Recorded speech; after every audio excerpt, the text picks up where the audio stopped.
Hi, and welcome to Ministry Mondays with Meg. I'm Meg.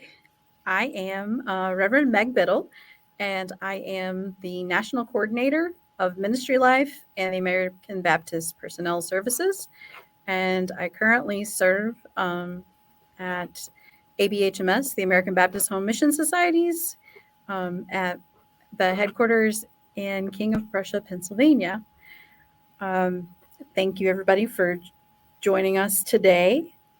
My guest today is Reverend Dr. Leslie Copeland, and she is the COO of the National Council of Churches. She's also the associate minister at Alford Street in Alexandria, and I am sure she's also an author for Judson Press with her first brand new book getting ready to be released November 30th. And I'm sure she's got other things that she'd like to tell us about herself. So, Leslie, if you wouldn't mind, for those who don't know you, introduce yourself, tell everybody about a little bit about who you are. Sure. Thank you, Mag. It's great to be here with you today. As you said, I work for the National Council of Churches, of the official title being the National Council of the Churches of Christ in the USA, which is an organization that has 37 member denominations, ranging from American Baptists to Presbyterians to Orthodox churches to peace churches like the Quakers. And we work together on issues in which there's unity, like ending mass incarceration, ending racism, do a lot of advocacy work. And there's a whole theology commission, actually called a convening table now, the Faith in Order, and also do have the copyright for the New Revised Standard Version, updated edition of the Bible, and have the Christian education convening table the Committee on the Uniform Series, which works on the international Sunday school lessons that some people may or may not be familiar with. So I've worked there. This is my second time working at NCC. I worked there in the early 2000s as well. I also used to be Director of Communications and Development for the DC Baptist Convention, which is affiliated with American Baptist Home Mission Societies and American Baptist Churches.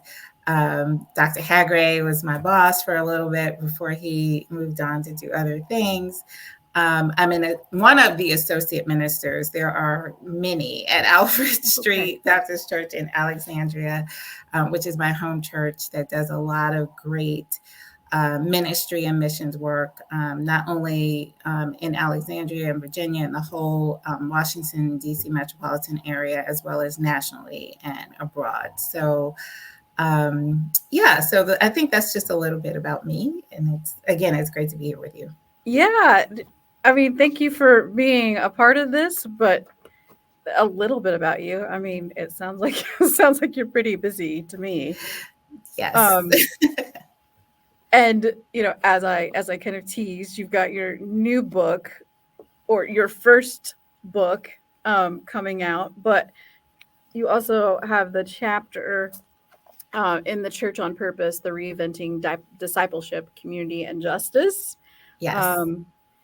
Which, by the way, people, if you haven't read it, you should read it. And I'm just saying, like, as somebody who's been a pastor, and maybe that's the wrong response, it made me giggle a little bit in good ways.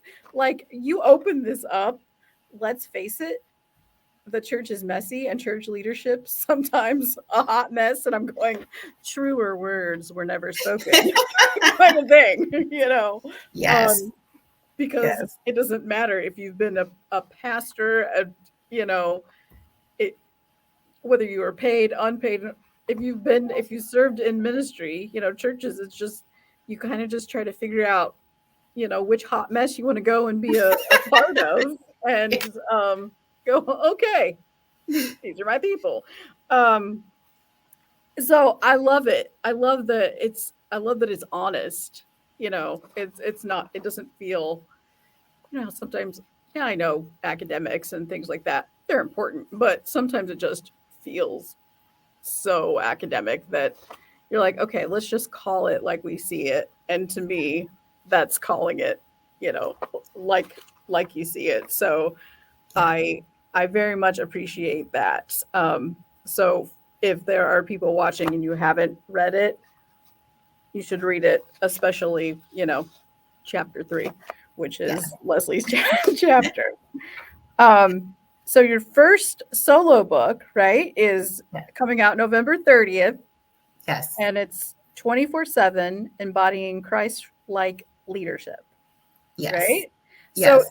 so was it this book that got you roped into writing your first one, or is like writing a book something you've always wanted to do? Um, I feel like I might have said years ago I wanted to write a book. I didn't know what I was talking about. It's kind of like when you accept your call to ministry and you're like, oh my goodness, I had no idea what I was getting myself into. But I'd actually done a workshop on Christian leadership. And Adam Bond was at that workshop and asked me to turn that lecture that I did into a chapter for the book, which was just such a blessing. And so as I was writing the chapter, I kind of thought this could really be a book. And then obviously I didn't do that. That was a few years ago. I think that was published in 2015, if I'm not mistaken, or somewhere around there. Uh, right. It's so like the COVID vortex of time, like time just Right. sort of No has, kidding.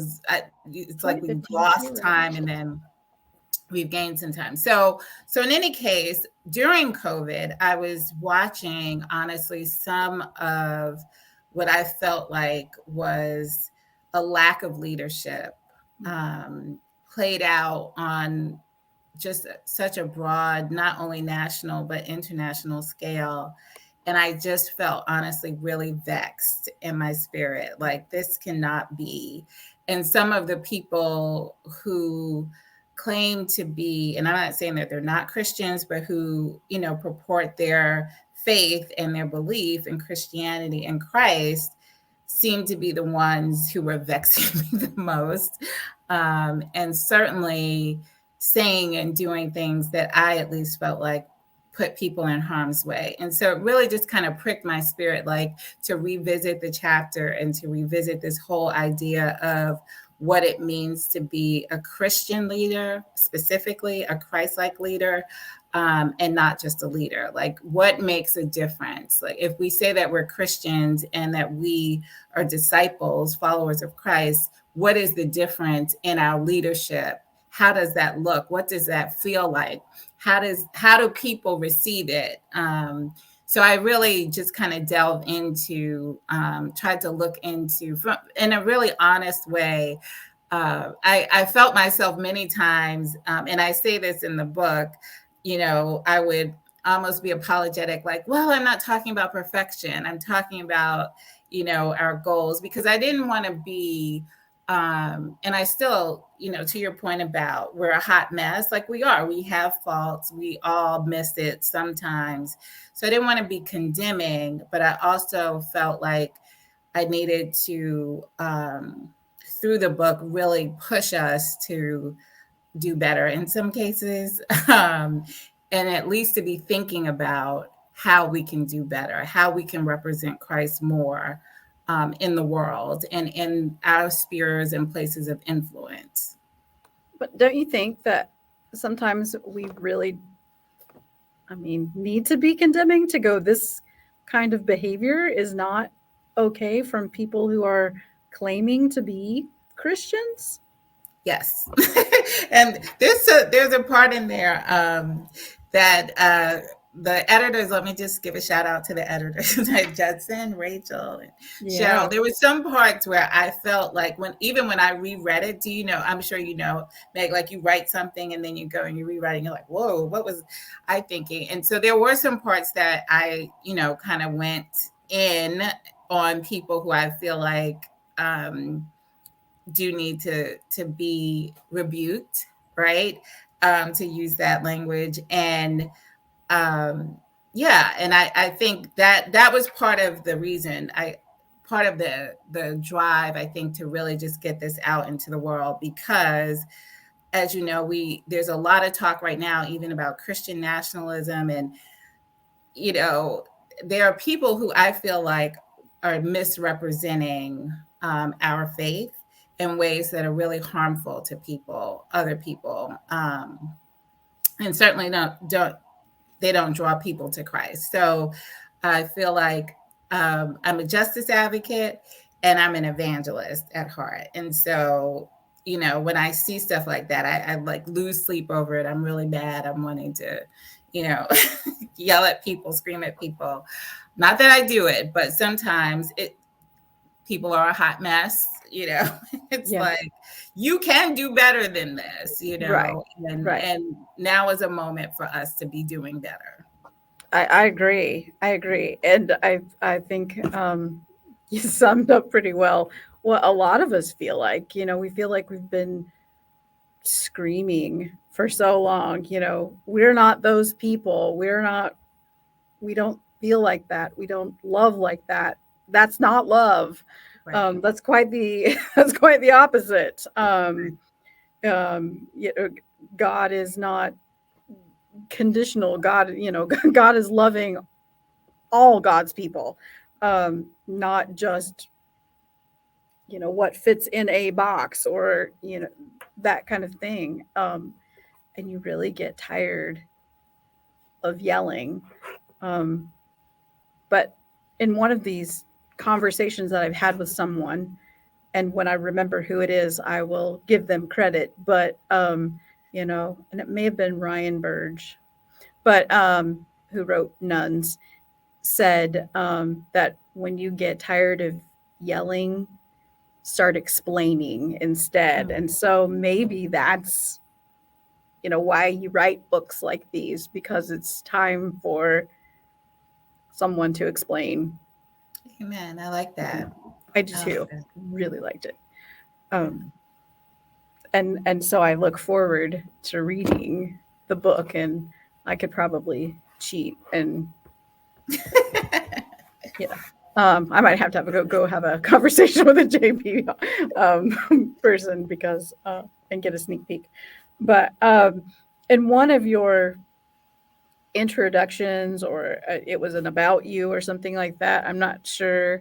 Um, they listed you as a transformed nonconformist. Can you say a Yes. little bit about that? Because I love it.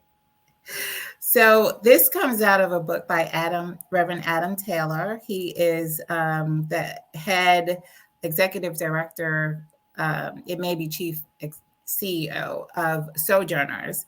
And his first book, oh my goodness, was about hope, advocating hope. I think I'm Is getting that the name. mobilizing hope? Is that right? Mobilizing Hope. I know it Okay. had, yeah, Mobilizing Hope. And in that, he talks about people who are transformed nonconformists. And I was one of the people, I was honored to be one of the people listed as a transformed nonconformist. So what he's talking about is, people who really, as a justice advocate, first of all, I believe in transformation.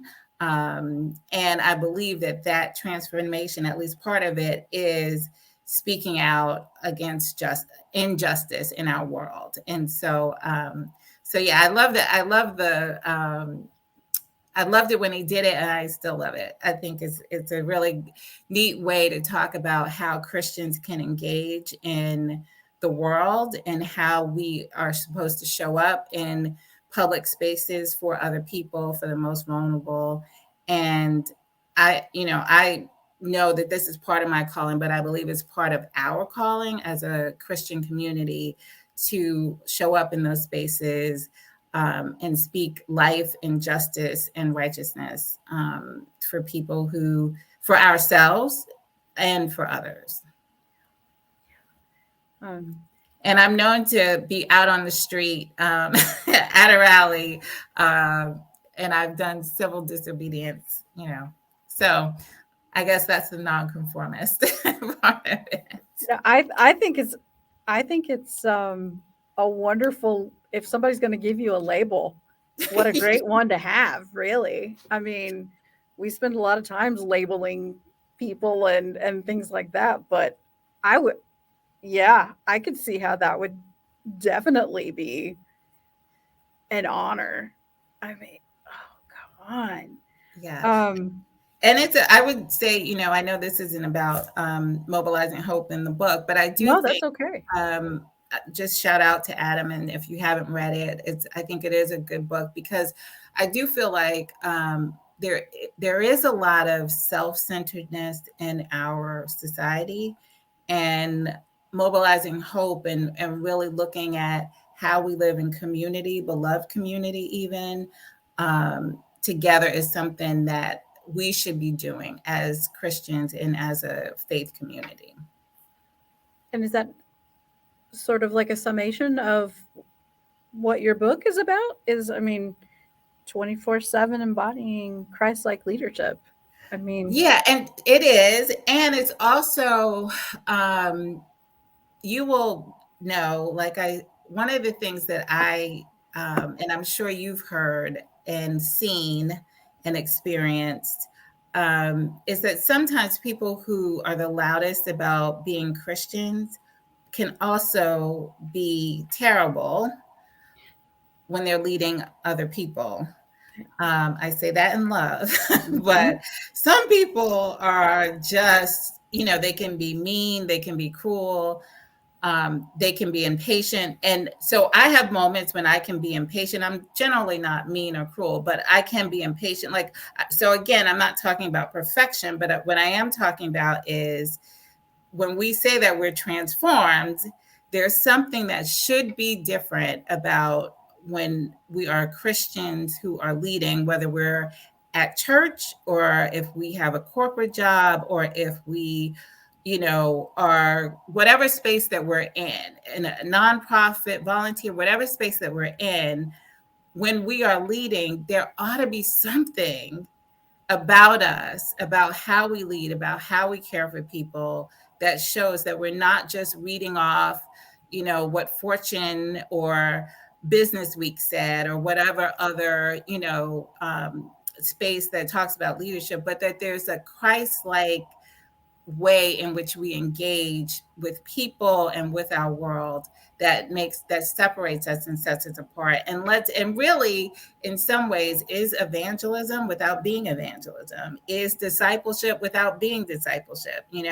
so that really is kind of the crux of it, that when we're Christians and we say that we're leaders and we're occupying space as leaders, that we should really be striving to embody what it means to be Christ-like in those spaces.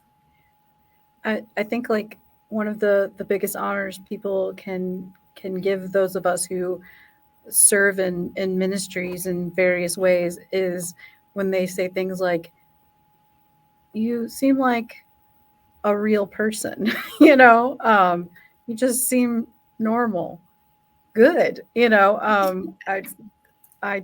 I don't intend to, um, come in with the swords blazing, things like that. And I'm not going to overthrow the tables, although, there have been times where that seemed like a good idea.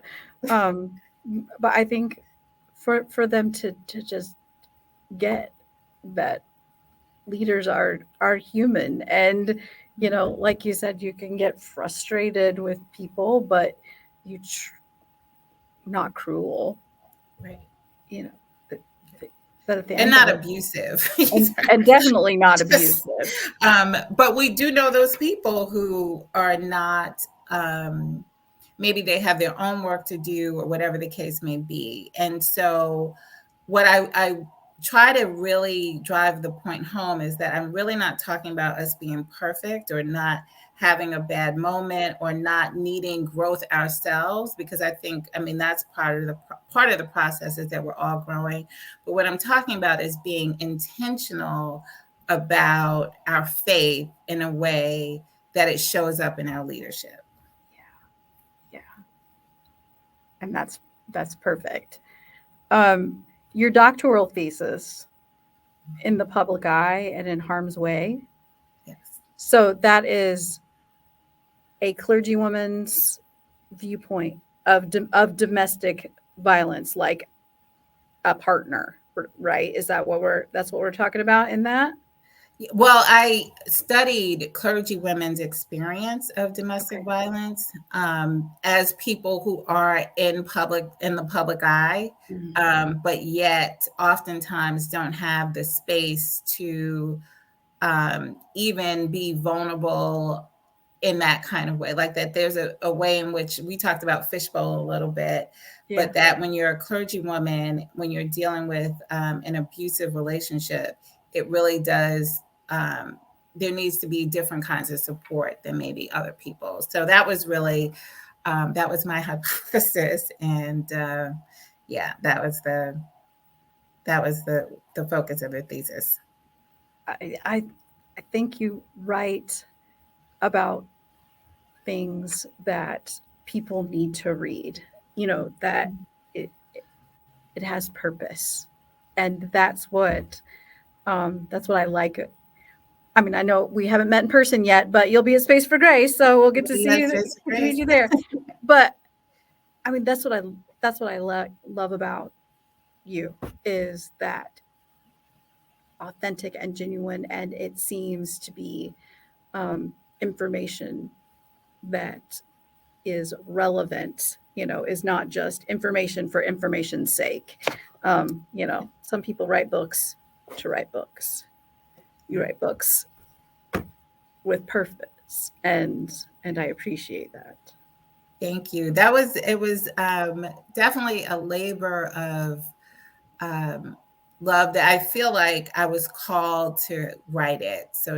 To, I know that might sound strange, but I kept trying to figure out some other topic to do for my thesis, but that one just kept really drawing me in. And if I write another book, which I may, I do. There's some parts of that I would like to expand upon, and not just for clergy women, but just in general, because I do feel like, um, there's some things that we do really, really well as church, as faith community, and then there are other things that we don't do so well. And I feel like that is one of the things when we talk about abuse and violence, domestic violence, that's an area that we need to be pushed a bit to do better, as hard as it is. Um, but, um, Do you there are a think some of lot of, that? Do you think some of that is just because people don't know how to help? yeah, I think some of it is people don't know how to help, definitely. I think some of it is denial, um, which we are good at sometimes in the Mm. church. Um, it's hard for us to admit some of the harder things, but I think that's where we have that's what we have to do in ministry. That there are some things that are hard, that are not black and white, to use that phraseology as an example, that there's a lot of gray and there's a lot of shades of gray. But that doesn't mean that we shouldn't lean into it. And when people are dying, it seems to me that, the church should be, in particular, on the front lines. Um, and that is definitely an area that we know from, even from COVID, the upticks in violence, not only in homes, but in our communities. This is a place where the church needs to be. And so yeah, I that, which is why I feel like it's a calling, because I'm like, can I get an easy topic? Like, Right. can I write Right. something Right.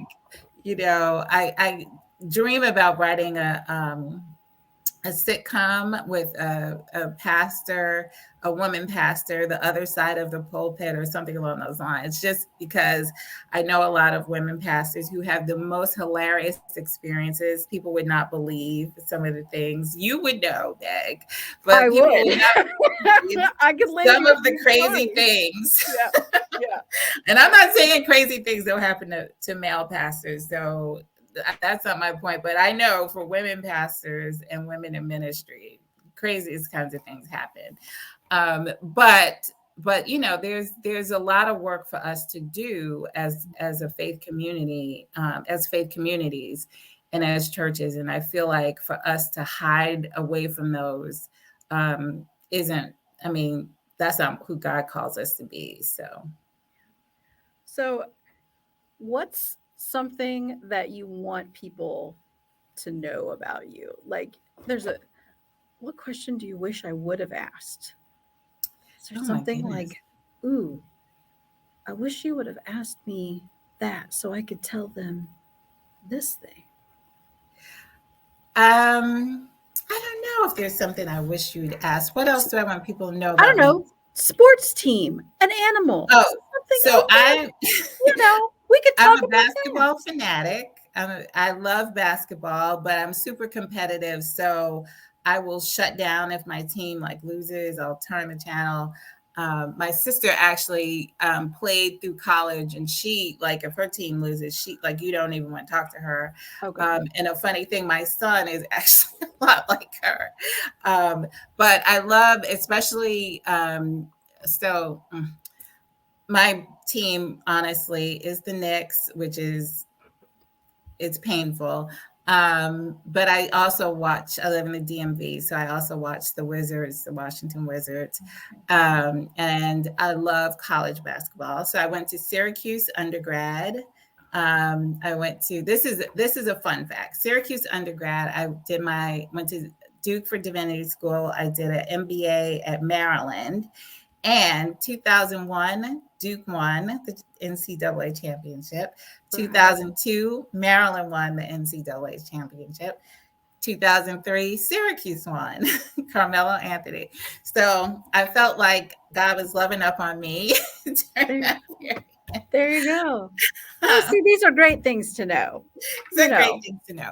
Then they I love are great things soccer to know. because my kids played soccer, and I just got hooked on it. And my daughter played 1 year in college, and so we go play soccer, go watch soccer a lot now. Okay.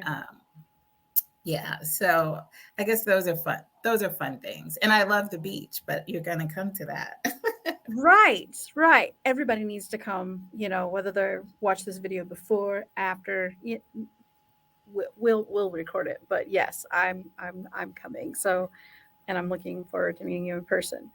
So, my last question is the joy question.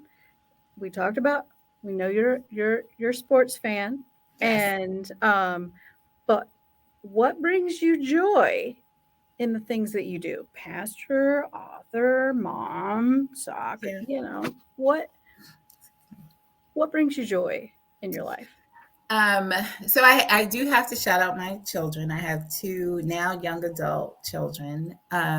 They do bring me joy. They keep me grounded, and they keep me up to speed on their generation, and a lot of things that I would totally miss if it weren't for them. They also are just a reminder to me of God's grace. Mhm. They really are a gift, and both of them are justice minded. When I have, from the time they were little, they were with me at rallies. At one point, they're like, "What rally are we going to this weekend, Mom?"